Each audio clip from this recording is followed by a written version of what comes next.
A driverless car to take you anywhere you want to go. It's just kind of surreal. It's like something out of a science fiction movie. See no driver in there. But on the streets of San Francisco, it is very real and a very viral reality. Some companies will drive, others will stall.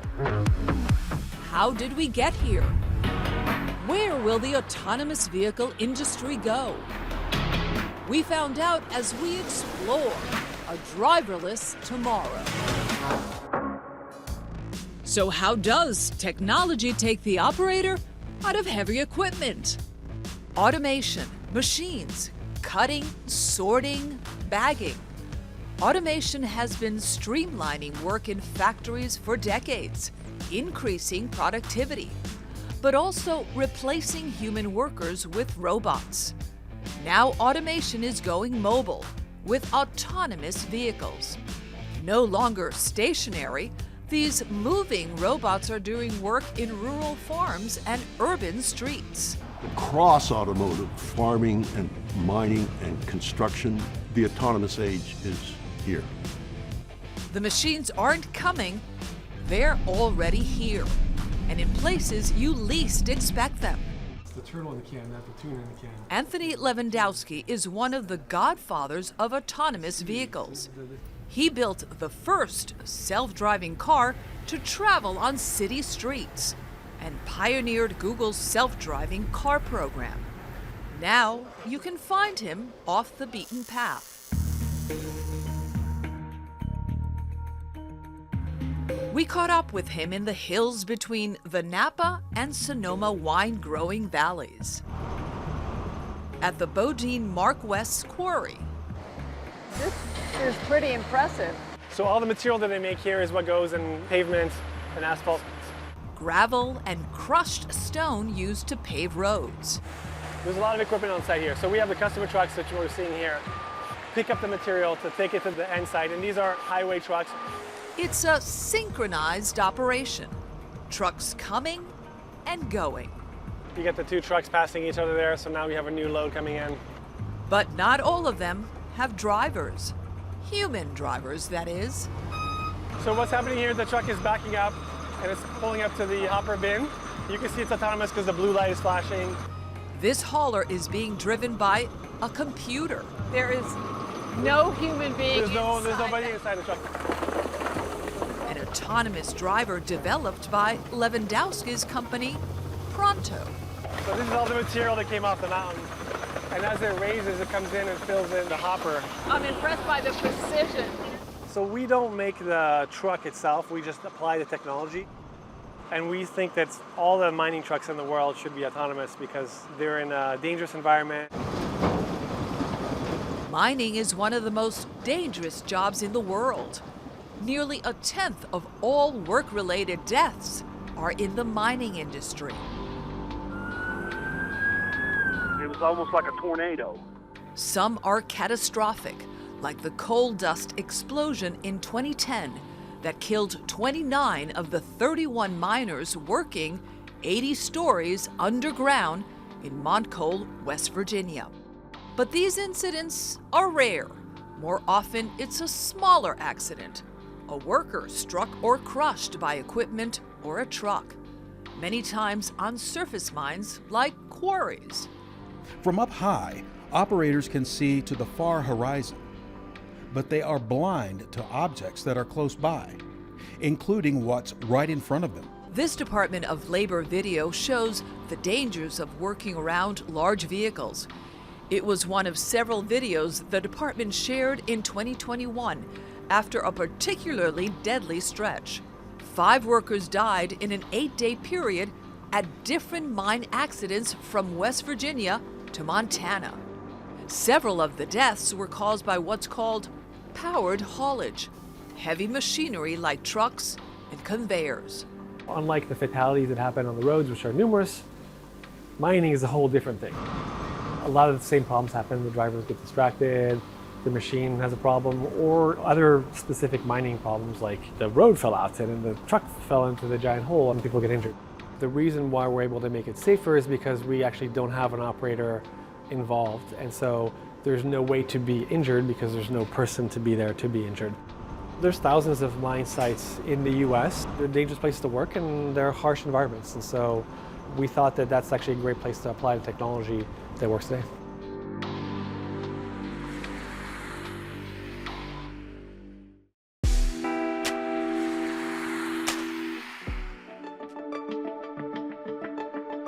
Much of the research and development of self-driving mining machines originated in Pittsburgh, Pennsylvania.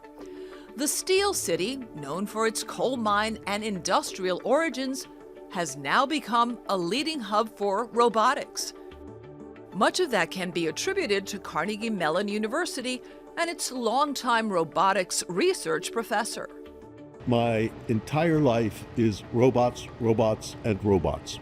Red Whitaker's career in robotics began as he was finishing up his doctorate in engineering, with news of an unthinkable national disaster. It was an accident at the 3 Mile Island nuclear power plant. A partial meltdown of the nuclear power plant near Harrisburg, Pennsylvania in 1979 released radioactive gas into the air. With fear of radiation exposure high, Whitaker and colleagues at Carnegie Mellon University built robots that could be controlled remotely to inspect the nuclear reactor. Whitaker realized robots could be used to keep humans out of harm, as he explained in this 1987 interview. The development of field robots is motivated by the need to remove humans from hazards and to increase productivity, effectiveness, and quality. The mine work is very generic to Appalachian region, to Pennsylvania. And these are abandoned coal mines that could be 100 years old, that cause problems on the surface like subsidence. And there was a real interest from the state's perspective to understand where these mines are and in what conditions they're in. They're very inhabitable. You can't just walk in as a person. You're going to die because there's no oxygen. So sending a robot into those mines was a logical thing to do. Early versions of these autonomous rovers moved painfully slow, as the computers on board doing the thinking couldn't process the data fast enough. These earliest robots had such primitive computing that they would take an image and maybe have to process it for half an hour to make a good model, to make a good plan, and to make a good driving action, and then stop and take a new image and compute for a long time and take a step and a stop, an image, compute, step, stop, image. So one of the big achievements was enough processing for even continuous motion. The Terragator was one of the earliest autonomous rovers developed by the newly formed Robotics Institute. It still moved slow, but it was able to drive on sidewalks. It had one camera that let it identify the difference between grass and concrete. This Terragator and the sensing and these theoretical and technical developments were the seed of everything to come. The Terragator was eventually tested in a mine near Pittsburgh. Soon LiDAR scanners were added, which processed the environment a lot quicker, allowing for faster continuous motion.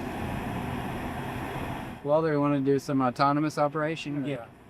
At the same time, research was moving forward on self-driving cars. Carnegie Mellon was teaming up with Caterpillar.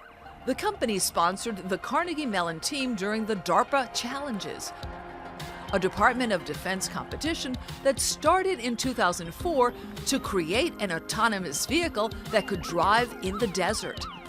Caterpillar, the world's largest manufacturer of construction equipment, had big plans to automate its two largest haul trucks used in mining operations. Almost everything that humans have, they get either from farming or mining. All the metals, all the materials that go into plastics. These technologies have such a critical impact in those areas. Caterpillar was able to commercially deploy the first 6 autonomous trucks by 2013, Its autonomous trucks now number in the hundreds. If you look at Carnegie Mellon's patents and joint work with Caterpillar over the years, and you see those fleets of them producing profitably, and that the fleet altogether each day autonomously drives the distance from the Earth to the Moon, making money. So this is the area that they blast. The loaders pick it up, put it into our autonomous trucks, and then the trucks carry it up the hill to the crusher. So we're really focused on automating the trucks because the truck's job is very clear. It comes to the loader, it receives the material, and it brings it to the spot that it needs to, and then comes right back and does it again all day long.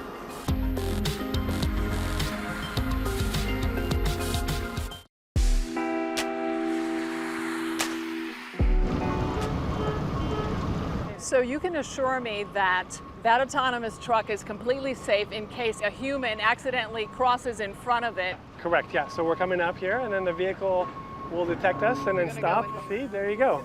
Yeah, it stopped perfectly. This is an articulated dump truck. So like a normal truck, you just steer the wheels, but in this truck, you steer the whole cab. These are really good for rough roads and tight environments.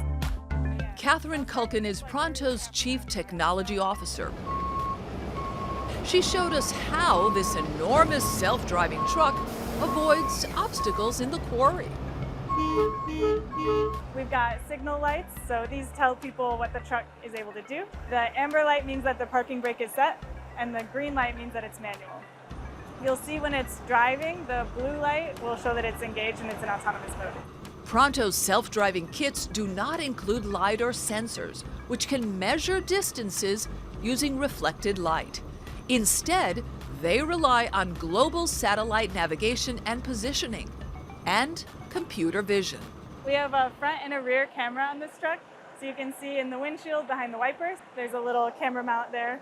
And so we're running a bunch of machine learning on that. We're running neural nets at all times to check, like, is the area drivable? Is there debris? Is there someone near? Is there an animal crossing? And so we're able to tell if our area is safe at all times. Computer vision is a form of artificial intelligence that teaches computers to identify people and objects in images and videos taken from its cameras. We've gone down a measurement path of where we stick more and more sensors on the vehicles. Almost all vehicles have lots of LiDARs and radars. What's really missing is better software. We don't need sensors to see further. If we could have sensors that could see into the future, that's a sensor that we should totally make. Lewandowski's previous company was Otto. Like Pronto, it sold self-driving kits, but for semi-trucks. He founded Otto after leaving Google over disagreements about how the technology was being developed. We were too much science fiction project, and it was going to take too long to achieve what we wanted to when there was things that could be done sooner. Highway driving, which is much more constrained, was an easier problem to solve. But Otto was shut down after Google accused Lewandowski of stealing trade secrets when he left. A judge ordered Lewandowski to stop using LiDAR. There's no prohibition for me to do them or not. It's just not the right thing to do. We don't use radars either. So we don't use LiDAR on the trucks because we need to simplify as much as possible, and anything that's on a mining truck is going to break. They're having 100 tons of rocks dumped into them. They shake like crazy. It's dusty environment. And so a solid state camera is much more reliable than a laser that's spinning and there's no dust. But the techniques that people have been using for LiDAR, which is make a map and then use the LiDAR to position yourself and difference and see where the obstacles are, doesn't really work here because the world is super dynamic, right? At Pronto, we're working on the more flexible approach where it can drive any environment. We also use only cameras, and we process the world and understand where you can and can't drive. And if the world changed and a rock fall or another vehicle is in the way, we would figure out how to navigate around that automatically, not based on a map or something we've pre-made, but based on the scenery and what our software is detecting. Up on top, we've got GPS antennas, so that gives us the very precise position and orientation of the truck. You want to go for a ride? Love to. All right, let's go. Onto the driver's seat, although I'm not going to be driving. Okay, we're ready. All right, copy that. Want to give you a heads up. It's a bumpy ride, so hold on. Yikes. Whoa. Not too bad. Not okay. It's bumpy. Yeah. And stopping, but not stopping. Slowing down, but here we go. Okay. See, interesting. That other loader waited for us to pass. And now we stopped to let him go by. And he's going to go up the hill to unload all that cargo.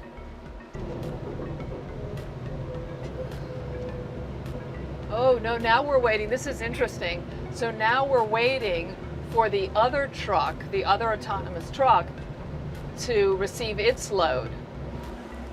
Okay, here we go.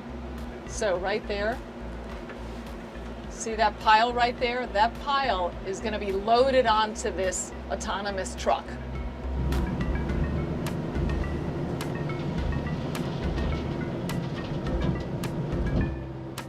Okay, we're ready to go. Truck is approaching the crusher. We're going in reverse because, of course, it makes sense. It's going to unload the cargo. And you can see the little camera right here as it's about to unload. So it's amazing the precision. I mean, it gets right to the point where it has to get.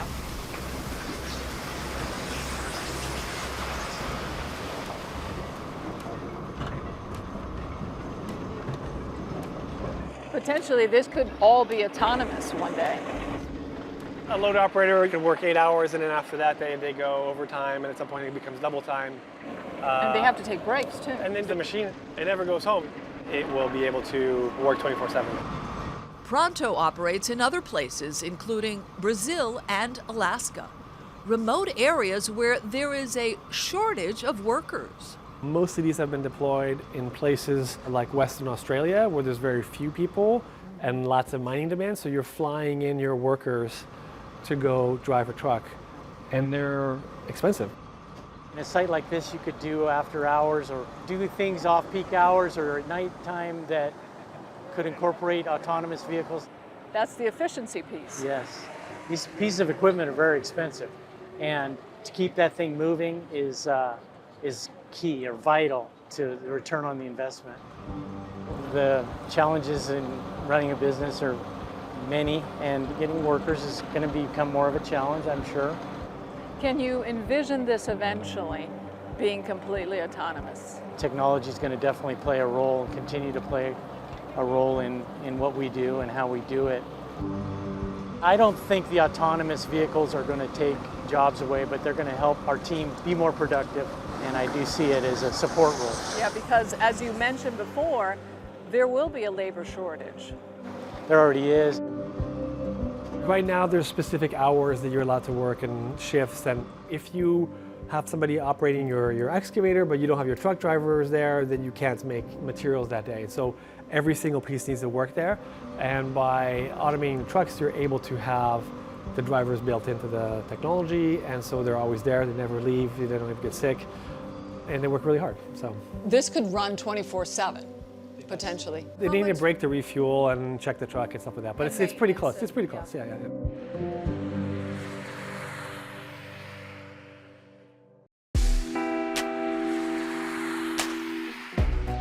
Of course, humans are not able to work non-stop.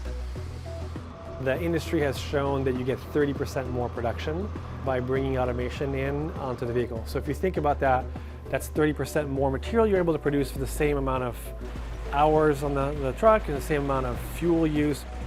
And some fear that automation may actually mean that humans won't have work at all. A study on automation found that nearly half of workers today are at risk of losing their jobs to automation. What we're seeing is the disruption really in the short term, it's going to be in more niche applications of automated systems. We all at first thought it was going to be the taxi industry or the ride-hailing industry. And instead, what I think we're seeing is it could be commercial trucking, could be ports, truck yard automation that have the potential to do the most disruption. The mining vehicles, the big trucks, they are autonomous. There's no one in the cab, there's no one steering them. They work and work and work and work. And some of the reason they work are those opportunistic advantages where they're not going 80 miles an hour. They're not in the complexity of traffic. Every mile in a tractor with wide equipment is several acres of productive work. In 5 years, where do you see this whole operation? We're going to be doing more and more of the automation for them. We don't think that we're going to do the loaders or the excavators right away. Right now, self-driving vehicles can do the grunt work, carrying heavy loads of dirt and rock, or lifting heavy objects. But identifying patterns is still a challenge. In the case of mines, that means some tasks, like identifying and separating out the highest quality rock, is still a job for humans. If you look at the material, there's dark blue, which is the highest quality. The light blue is medium. Brown is lower quality. Sometimes the rock is too high grade for what the standard needs to make, so they have to blend it. So they'll do like 1 scoop of this and 2 scoops of that. And that's a little still tricky for the autonomous system to understand. Scientists call it a paradox of automation. Humans are less involved in automation, but their involvement is more crucial. And there are still tasks that computers cannot do as well as humans. But artificial intelligence is pushing the limits. It's being used in tractors to pick out fruit and vegetables, and in wineries to tend the grapes. Many farming machines are very autonomous, to the point where even the implements or tools that they pull are smart, and they're the ones guiding the tractors. So how far will autonomous trucks go? There's about 1,200 driverless mine trucks in the world today, which is more than the self-driving car companies combined. And it's still at 1% market share, and it's growing exponentially.